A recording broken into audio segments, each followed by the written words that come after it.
Kalangan dunia usaha memiliki peran penting dalam perkembangan suatu daerah. Kesuksesan pengusaha akan berimbas pada menurunnya angka pengangguran yang secara bersamaan akan menggerus angka kemiskinan. Penegasan tersebut disampaikan oleh Wakil Gubernur Aceh, Insinyur Nova Iriansah MT, dalam sambutan singkatnya pada acara pertemuan dengan kalangan dunia usaha yang dipusatkan di Restoran Meliku Wagub, Selasa 12 September 2017 malam.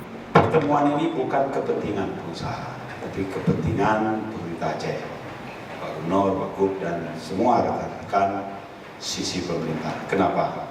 Hari ini angka kemiskinan kita agak tinggi lah. Di Sumatera tertinggi. Dan ada angka-angka lain yang tidak menggembirakan. Tanpa bantuan bapak-bapak, pengusaha, orang yang ada di luar pemerintahan, pemerintah sendirian tidak mampu